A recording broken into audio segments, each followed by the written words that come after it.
Good morning everyone, welcome to civil services study. Welcome back. Practice set number 360 पर आ जाइए। UP PCS के लिए focus करेंगे। इसमें हम इम्पोर्टेंट करंट अफेयर्स के प्रश्नों पर। तो चलिए स्टार्ट करते हैं। प्लेलिस्ट इसकी बना रखी है, वहाँ पर आप टेस्ट नंबर 1 से लेकर 360 तक पहुँच सकते हो और डिस्क्रिप्शन बॉक्स में उसका लिंक दे रखा है। 2 से 3 सेकंड का टाइम मिलेगा एक प्रश्न को पढ़ने के बाद। अपना भी सोचिएगा कि आंसर क्या हो सकता है।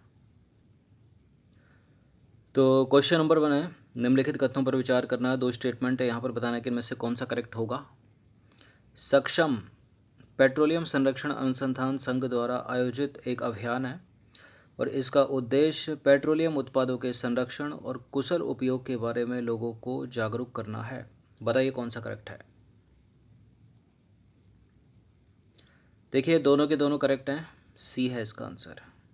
ठीक है, तो सक्षम पेट्रोलियम संरक्षण अनुसंधान संघ द्वारा आयोजित एक अभियान है। इसका उद्देश्य है पेट्रोलियम उत्पादों के संरक्षण और कुशल उपयोग के बारे में लोगों को जागरूक करना। इससे बेहतर स्वास्थ्य तथा पर्यावरण को बनाए रखने में सहायता प्राप्त होगी। ठीक है, क्वेश्चन नंबर 2 पर आ जाइए। 2 स्टेटमेंट एक बार फिर से बताना कि इनमें से कौन सा करेक्ट होगा। अश्मी अश्मी भारत की प्रथम स्वदेशी रूप से निर्मित 9 mm मशीन पिस्टल है। ठीक है, 9 मिलीमीटर मशीन पिस्टल है। इसके विभिन्न भागों की डिज़ाइनिंग और प्रोटोटाइपिंग में 3D प्रिंटिंग प्रक्रिया का उपयोग किया गया है। करेक्ट है क्या दोनों के दोनों स्टेटमेंट? अश्मी, ठीक है, भारत की प्रथम स्वदेशी रूप से निर्मित 9 mm पिस्टल है। बिल्कुल करेक्ट है दोनों के दोनों स्टेटमेंट, सी है इसका आंसर। तो अश्मी का जो निर्माण है वो रक्षा अनुसंधान एवं विकास संगठन यानी DRDO तथा भारतीय सेना द्वारा संयुक्त रूप से किया गया है। ठीक है, भारत की पहली स्वदेश निर्मित pistol 9 mm Ashmi. Question number 3 पर आ जाइए।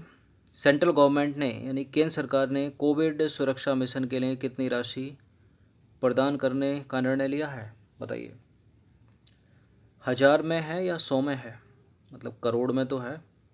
देखिए 500 करोड़ से अधिक है, 700 करोड़ से भी अधिक है, 1000 करोड़ से कम है, 900 करोड़ रुपए। तो केंद्र ने कोविड सुरक्षा मिशन के लिए 900 करोड़ रुपए प्रदान करने का निर्णय लिया है। सीधा सीधा याद रखिएगा। क्वेश्चन नंबर 4 पर आ जाइए। भारत के किस प्रसिद्ध लेखक को हाल ही में Tata literature lifetime achievement award से सम्मानित किया गया है? बताइए,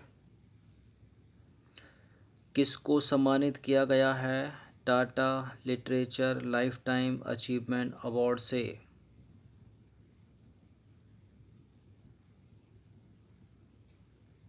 Ruskin Bond, option number B. तो रस्किन बॉन्ड को जो है हाल ही में Tata literature lifetime achievement award से सम्मानित किया गया। और हाल ही में जो इनकी मतलब जो लेटेस्ट बुक है, पुस्तक है, किताब है, वो है द ट्रीज़ ऑफ देहरा। ठीक है, जो 2021 में पब्लिक हुई है। क्वेश्चन नंबर 5 पर आ जाइए।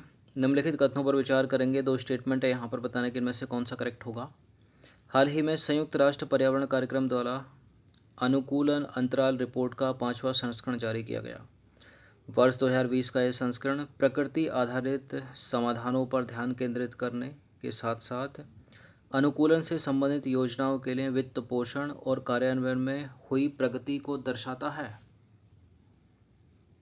संयुक्त राष्ट्र पर्यावरण कार्यक्रम यानी यूनाइटेड नेशन एनवायरनमेंट प्रोग्राम द्वारा अनुकूलन अंतराल रिपोर्ट का 5वां संस्करण। करेक्ट है पहला स्टेटमेंट, दूसरा स्टेटमेंट भी करेक्ट है और सी है इसका आंसर। तो देखिए दोनों के दोनों करेक्ट हैं। वास्तव में कार्यान्वित किए गए अनुकूलन संबंधी उपायों और सामाजिक स्तर पर निर्धारित लक्ष्यों के मध्य अंतर को अनुकूलन अंतराल के रूप में जो है परिभाषित किया जाता है। क्वेश्चन नंबर 6 पर आ जाइए। पहला PC महालनोबिस पुरस्कार किसे प्रदान किया गया है? बताइए। पहला है इसलिए इम्पोर्टेंट है, हर वो चीज़ जो पहली है इम्पोर्टेंट है। तो पहले PC महालनोबिस पुरस्कार से किसको सम्मानित किया गया है? एलिमिनेट करें। लीलाधर जगूड़ी को नहीं, के कस्तूरी रंगन को नहीं, डॉक्टर रतनलाल ढींगरा को भी नहीं, सी रंगराजन को। किसको? सी रंगराजन। चलिए, तो भारतीय रिजर्व बैंक के पूर्व गवर्नर चक्रवर्ती रंगराजन को आधिकारिक सांख्यिकी में लाइफ टाइम अचीवमेंट के पहले प्रोफेसर पीसी महालनोबिस पुरस्कार से सम्मानित किया गया। उन्हें राष्ट्रीय आय के आकलन से संबंधित मुद्दों का समाधान प्रदान करने के लिए दिए गए उनके उत्कृष्ट योगदान के लिए जो है लाइफ टाइम अचीवमेंट अवार्ड दिया गया है। ठीक है, पहला पीसी महालनोबिस पुरस्कार किसको? सी रंगराजन को। अंतर्राष्ट्रीय कॉफ़ी दिवस हर साल कब मनाया जाता है? अंतर्राष्ट्रीय कॉफ़ी दिवस हर साल 1 अक्टूबर को मनाया जाता है। तो अंतर्राष्ट्रीय कॉफ़ी दिवस हर साल प्रतिवर्ष जो है 1 अक्टूबर को मनाया जाता है। अंतर्राष्ट्रीय कॉफ़ी दिवस प्रत्येक साल उन सभी लोगों के प्रयासों को पहचानने हेतु मनाया जाता है जो कॉफ़ी व्यवसाय से जुड़े हैं, और इस दिवस को मनाने का उद्देश्य है कॉफ़ी पेय को बढ़ावा देना। इम्पोर्टेंट है, कॉफ़ी से रिलेटेड कुछ बुलेट पॉइंट ही आपको याद रखने हैं। देखिए, इथोपिया के एक बकरी, ठीक है, चरवाहे, उसका नाम था काल्दी ने विश्व में सबसे पहले कॉफ़ी बीन्स की खोज की थी। अंतर्राष्ट्रीय रिपोर्टों की माने तो कॉफ़ी जो है तेल के बाद दुनिया में दूसरी सबसे अधिक कारोबार करने वाली उपयोगी वस्तु है। ठीक है, और भारत की अगर स्थिति देखें तो भारत विश्व में कॉफ़ी उत्पादक देशों में 6ठे नंबर पर है। ठीक है, 6ठा स्थान है, और भारत विश्व की कुल 4% कॉफ़ी का उत्पादन करता है दुनिया की। अब विश्व में कॉफ़ी का सबसे अधिक उत्पादन कौन करता है? ब्राज़ील। ब्राज़ील के बाद वियतनाम, कोलंबिया, इंडोनेशिया तथा इथोपिया। एक प्रश्न पूछा है, उसका उत्तर क्या है थंबनेल में? ब्राज़ील। भारत का कॉफ़ी उत्पादन में कौन सा स्थान है? 6ठा स्थान है। भारत में कॉफ़ी के सबसे बड़े उत्पादक राज्य अगर देखा जाए तो कर्नाटक में 71% कॉफ़ी का उत्पादन, अगर कर्नाटक ऑप्शन में नहीं है तो केरल में 21% और तमिलनाडु में 5%। ठीक है, भारत में रोबस्टा कॉफ़ी तथा अरेबिका कॉफ़ी का उत्पादन सबसे बड़े पैमाने पर किया जाता है। रोबस्टा और अरेबिका। भारत में उत्पादित की जाने वाली जो कॉफ़ी है उसका 70 से 80% हिस्सा निर्यात कर दिया जाता है, और भारत में कॉफ़ी उत्पादक के शीर्ष खरीदार कौन है? इटली, रूस और जर्मनी जाती है। क्वेश्चन नंबर 8 पर आ जाइए। ला गोमेरा द्वीप निम्नलिखित में से किस देश से संबंधित है? ला गोमेरा द्वीप का संबंध किससे है? फिलीपींस से नहीं है, जापान से नहीं है, अमेरिका से नहीं है, स्पेन से संबंधित है। तो ला गोमेरा द्वीप स्पेन का जो है एक खास स्थान है जहां लोग संप्रेषण के लिए सीटियां बजाते हैं। ठीक है, सीटियों वाली भाषा का इस्तेमाल करते हैं, और अब इस भाषा को फिर से बढ़ावा दिया गया है। ठीक है, बढ़ावा दिया जा रहा है। सीटी की यह भाषा इस द्वीप पर रहने वाले लोगों के बीच बातचीत का एक तरीका था, और यह आवाज़ें जो हैं वो 2 मील की दूरी तक पहुंच सकती थी। ला गोमेरा, स्पेन। क्वेश्चन नंबर 9 पर आ जाइए। निम्नलिखित कथनों पर विचार करेंगे। 2 स्टेटमेंट है यहाँ पर, बताने के इनमें से कौन सा करेक्ट होगा? अर्का सुभा गेंदे की एक नई किस्म है। अर्का सुभा गेंदे की एक नई किस्म है, और इस प्रजाति के गेंदे को पूरी तरह से खराब हो जाने के बाद भी इस्तेमाल में लाया जा सकता है, क्योंकि इसका उपयोग कच्चे कैरोटीन के निष्कर्षण के लिए किया जा सकता है। अर्का सुभा। देखिए, इस तरह के प्रश्न यूपीपीसीएस के लिए क्यों इंपॉर्टेंट है? क्योंकि इसमें एक एग्रीकल्चर वाला सेक्टर आता है, इसलिए इंपॉर्टेंट है ये। करेक्ट है दोनों के दोनों स्टेटमेंट, सी है इसका आंसर। तो अर्का सुभा को हेसरघट्टा स्थित भारतीय बागवानी अनुसंधान संस्थान द्वारा विकसित किया गया है। गेंदे की इस किस्म में कैरोटीन की मात्रा 8% है, जो किसी पादप स्रोत में पाई जाने वाली सर्वाधिक मात्रा है। क्वेश्चन नंबर 10 पर आ जाइए। निम्नलिखित कथनों पर विचार करेंगे। पहला स्टेटमेंट है, लाइट कॉम्बैट एयरक्राफ्ट कार्यक्रम को वर्ष 1984 में शुरू किया गया था। तेजस एक लाइट कॉम्बैट एयरक्राफ्ट है, एक हल्का लड़ाकू विमान है तेजस। करेक्ट है दोनों के दोनों स्टेटमेंट, सी है इसका आंसर। तो देखिए, तेजस जो है अपने वर्ग में सबसे हल्का, सबसे छोटा और टेललेस मल्टी रोल सुपरसोनिक लड़ाकू विमान है।